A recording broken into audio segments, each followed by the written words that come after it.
For example, you've probably never done this, but I did once in my life. Yeah, I can remember back a couple times. Yeah, right, where we get angry and we say or do something that, you know, a minute later we go, oh my God, I can't believe I just said that. Why did I say that? Exactly.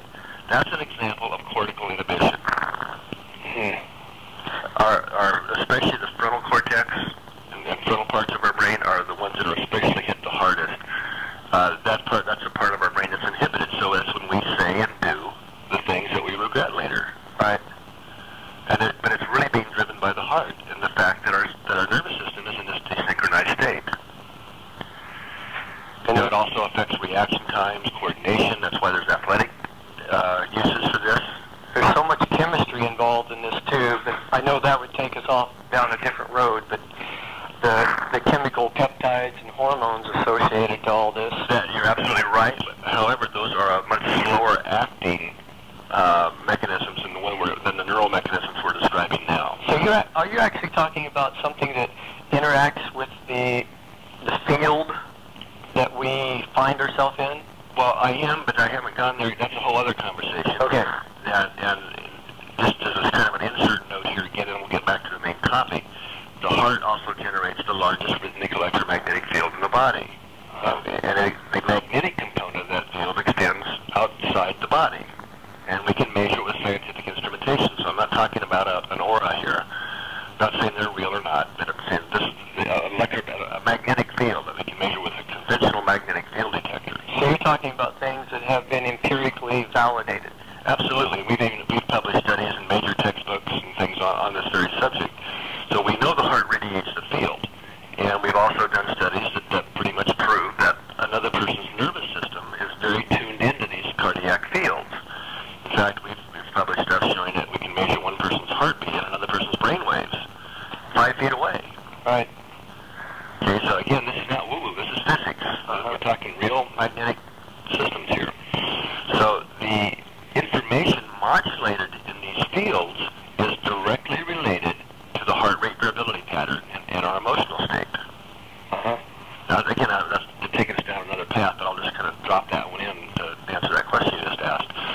So the main point I'm trying to get to here is by looking at the heart rhythm patterns, doing what our research found starting back in the early 90s when we first started seeing this, because we started studying positive heartfelt emotions as well as stressful emotions. So we were way ahead of that curve before most people started doing that kind of research. And what we found is when a person is in and I'm talking about a genuine feeling state here, not a thinking that we're in a positive state. That's another big disconnect. People think they're thinking, thinking positive thoughts is a completely different thing than actually feeling a positive emotion. Right. They are just two different worlds. So when you say feeling, you're talking about a physiological feeling. Yeah, when we're really feeling, say, like sincere appreciation. Right. Which is different than thank you. Right? Exactly. But when we're feeling that, or it could be just, God, look how beautiful the sunset is. You're feeling that sense of awe. Right. You know what I mean, the feeling of it. Yeah. And usually not in a verbal state. Exactly.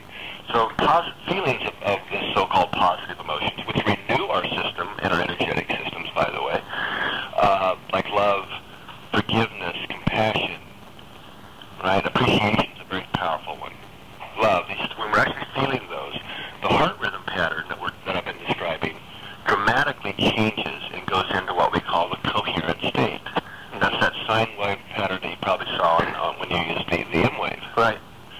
So that's a natural state. That's our natural resonance state. We're really wired to be more in that coherent state. And this is all relevant because that's what the M wave is measuring. It's not only measuring your variability and how much of it you have, but it's more fundamentally and importantly asking the question is how coherent is the system. And that coherent state, there's a lot of physiological correlates that go along with that, more than I can go into today. But one of the high-level ones is that it's showing us that we have increased synchronized activity in the nervous system. I'm curious about something. Of all the studies you've done, what is the one emotion that's shown the best conducive appreciation? Appreciation. Yeah. Like gratitude. You can. Gratitude is gratitude and appreciation are both very similar states. In fact, if you practice appreciation enough, that would develop more of an attitude of gratitude. Yeah, I've read other studies in the lab, and they've shown that gratitude and compassion have been the two emotions that have been most conducive for a healthy genetic state. That makes perfect sense to me. Now, the reason that we tend to focus on appreciation in teaching this, rather than something like compassion or love, things like that, is it's an emotion that's, it's not only a very powerful emotion that leads us into coherence, but it's one that's easier for most people who aren't practicing these more spiritually kind of concepts to get a handle on. So I can appreciate the sunset. I can appreciate that feeling I get when I go home and my pet greets me. So that feeling I have. Right. So it's easier for them to access without having other, sometimes unconscious associations or baggage with. Uh-huh. Does that make sense? Yeah, oh, totally. So that's why we usually start in the learning process of teaching people to appreciate more. And again, you could substitute gratitude. Appreciation is a little more of a accessible term in the teaching of it. Yeah, it seems like appreciation, if you stop and think about it, by definition, you're engaging with your environment. Exactly. And this is another little insert here. Excuse me. This is not the same state. It's a completely different physiological state than we're talking about than relaxation. So we're really talking about dealing with stress here from a coherence perspective, not a relaxation perspective. Mm-hmm. So relaxation and coherence in terms of the physiology are two completely different things. And most relaxation approaches are really disassociation techniques. Mm-hmm. You know, get outside of your body. And what you just said is what reminded me to add this in.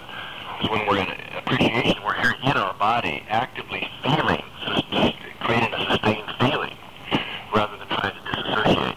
Right. Big difference. Big difference.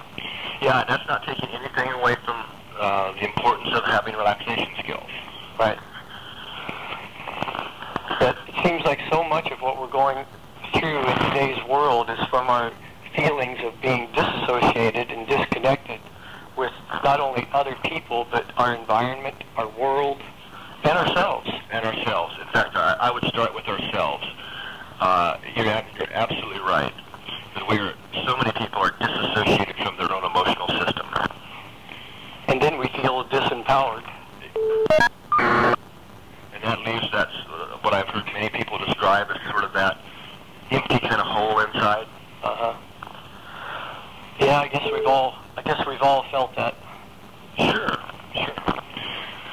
So that was a long answer to what the M-wave does, but it gives you a way to objectively measure your level of coherence.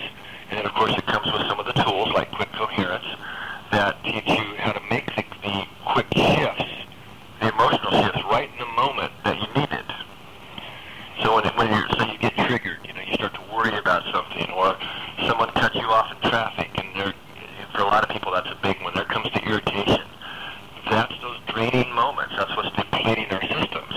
So it allows you to, right in that moment, make the shift and go into a coherent state. I guess that's what the advantage of the little personal stress reliever. Exactly, the handheld, right? Right, because it's more portable. Yeah, and a lot of athletes are using it to get into a coherent state before they enter game play. In fact, a lot of very famous golfers are now using the M-wave and publicly saying so. But it's and I'm not a sports fanatic, so I can't rattle off all the names. But Ian Woosman, I know, is one that I hear a lot about. And these are people that are winning major tournaments now, or 4 or 5 of them. Well, I know the thing of coherence is really important because we did a neural feedback training with Dr. Hart in Mountain View. Mm-hmm. He's with an organization called BioCybernaut.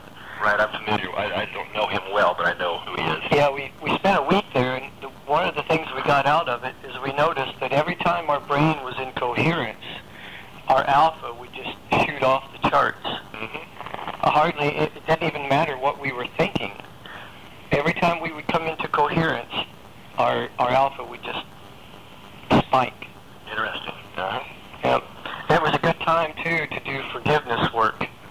Like, every time we would be in alpha and relaxed and in coherence, and I bet you if we had the technology, we could see if, that our heart was in coherence. I bet you're right. And then I could feel it. I could feel it on a deep level when I had to forgive, like in something that happened in my past, either to myself or somebody else. I could feel a deep resonance and a washing away of that emotional feeling, you know? Right. And it's those emotional feelings that are relevant to that first question you were asking me about. Because those are usually deeply ingrained attitudes that really shape our worldview and our belief system. And then when something doesn't fit our belief system, we are very good at filtering it out. Yes. Which kind of gets us to, related to that first topic, if you don't mind me being a little bit of a jumping around here. No, go ahead, dude. Are you familiar with what's called inattentional blindness? No. It's a great concept that's relevant to your first question. It's not a concept. It's a scientific fact. And what's it called? Inattentional blindness. Inattentional blindness. Right. Inattention. In other words, it's a way of showing that we literally only perceive what we pay attention to. Yep. We made a little film. There's a guy at Harvard that's done, he gives me a lot of research on this as well. But there's a little film we made. They made one there as well. In this case, we got some people, 6 people running around with 2 basketballs. They got 2 teams, one with white shirts on, one with black shirts on, and they're passing a basketball around. And so you've got 2 balls in play, one to the black team and the white team, with shirts and what. The team that has on white shirts and the team with black shirts on. And they've each got a ball, and they're passing it around. Sometimes they'll bounce pass it, sometimes they'll throw it through the air, and they're just kind of going around in circles and things, playing catch. So the instructions for watching this video are, okay, your instructions are to count how many times the people with the white shirts on bounce pass the basketball. And you emphasize bounce pass, not air passes, and make sure they understand the instructions. And kind of get a little competition going if you can with the people that you got in the room. So you play the film. And then it's amazing how many answers you get, but that's not the point. What happens during this is, in this case, a gorilla walks through the middle of them while they're, passing the ball around. It's a guy in a gorilla suit, obviously. Stops in the middle, stops right in the center of them. Beats on his chest, jumps up and down, and walks on through. Then you ask the participants who are watching the film after they've done it, how many, what's the count? And they usually a few of them get it right, and a few of them get it wrong, and somebody laughs. And then you ask, did you notice anything unusual? And almost always, no. Well, they'll talk about the past while they were going in circles or this or that. And then you say, okay, I'm going to show you the film again. This time don't count anything. Right. They all see the gorilla. So what we did in that exercise is we focused their attention on counting. They completely missed the gorilla. And so your attention could be in protecting your beliefs. Well, that's the whole point of it. In other words, if you don't attend to it, right, you don't even perceive it. Now, we actually made this film for one of our programs for kids. In fact, you asked about that. It's called Test Edge, and it really shows them that if when you're not paying attention, you literally don't perceive it. And this is exactly what happens in high-test anxiety kids. So if you're in a highly anxious state,